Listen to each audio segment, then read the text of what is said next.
इसलिए बाबा साहब अम्बेडकर के संविधान को याद करो।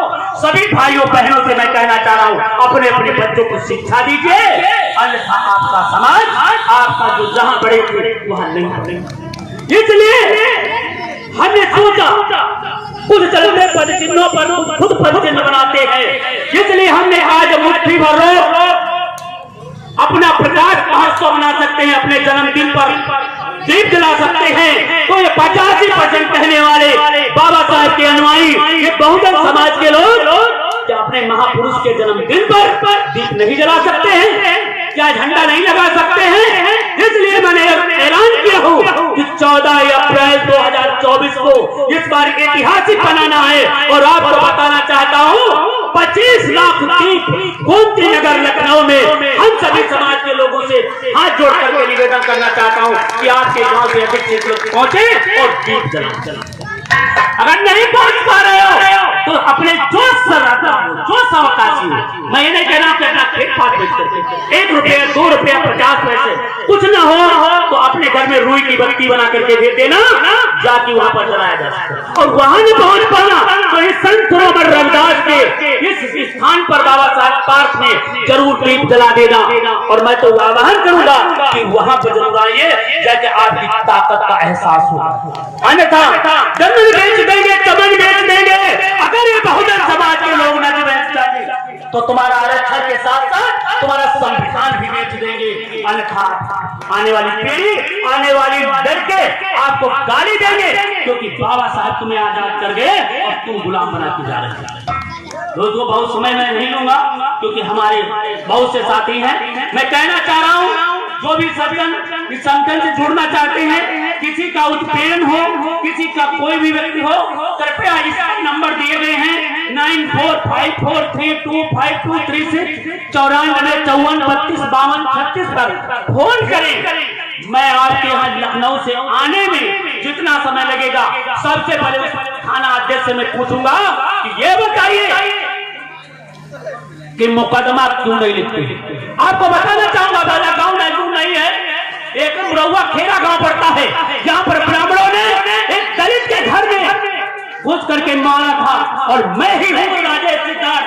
आपके यहाँ से पता नहीं कितने नेताओं ने फोन किया कि मुकदमा नहीं लिखा जाना चाहिए। मैं जाकर के राम भक्त से कहा था, जाकर रसो था राम प्रकाश, हमने कहा मुकदमा लिखोगे। मुकदमा रात में लिखा गया और हम 1 हफ्ते के अंदर उसको ट्रांसफर करवा दिया। तो दोस्तों मेरी ताकत नहीं है, ये आपकी ताकत है, संगठन की ताकत है और हमारे समाज की ताकत है। इसलिए समाज के भाइयों मैं बताना चाहता हूँ, एक बात और बताना चाहता हूँ, हमारा सनातन धर्म भी कहता है, पंडित जी कह रहे थे कि जरा जो पंडित लिखते हैं जरा इसको साफ कर दीजिए। पंडित क्यों लिख रहे हैं? पासिर और पंडित का लिखा है।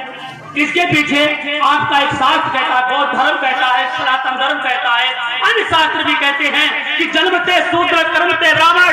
जो जन्म से शूद्र सभी पैदा होते हैं मगर पढ़ लिख जाते हैं तो वो ब्राह्मण हो जाते हैं। इसलिए आज से पंडित प्रतिपासी हो गए हैं।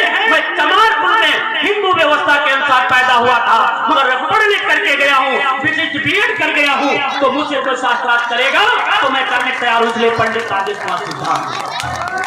और दोस्तों आगे क्यों लगाते हो, पीछे भी लगाते हैं। इसके पीछे भी ऊंचे थे क्योंकि बाबा साहब हमारे वंशज थे, इसलिए हम उनसे भी ऊंचे हैं। इसलिए मैं अपने आगे पंडित पहले लगाते हैं। जय भीम, जय भारत जी के चरणों में सत्तर नमन करते हुए मैं बात को आगे बढ़ाना चाहता हूं कि हमारा एक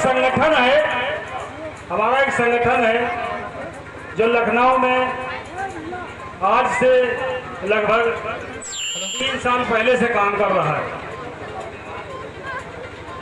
तो दोस्तों मैं बताना चाहता हूं कि हम लोग इसी तरह अपना दिन भर काम काज निकालने के बाद और दिन भर में रोज डेली समाज के लिए 2 घंटे जरूर निकालते हैं, क्योंकि परिवार अपना भी है, परिवार चलाना भी है और समाज को भी देना है। और मैं चाहता हूं कि हमारे समाज के जितने भी लोग हैं वो सभी लोग कम से कम आधा घंटा या 2 घंटा या 10 मिनट या 5 मिनट समय अपने समाज को जरूर दे। कैसे देना है मैं थोड़ा उसके विषय में बताना चाहता हूँ। भाई बच्चे लोग जरा शांत हो जाओ। कैसे विचारधारा अपनी देना है अपने SC ST OBC समाज को। अगर कोई इस विचारधारा से दूर है तो हमको ज़्यादा कुछ काम नहीं करना है, सिर्फ उसको बुला करके बैठाल करके और एक दूसरे से बाबा साहेब के विषय में बताना है। क्या बताना है कि बाबा साहब अगर ना होते तो हमारी हालत कैसी होती।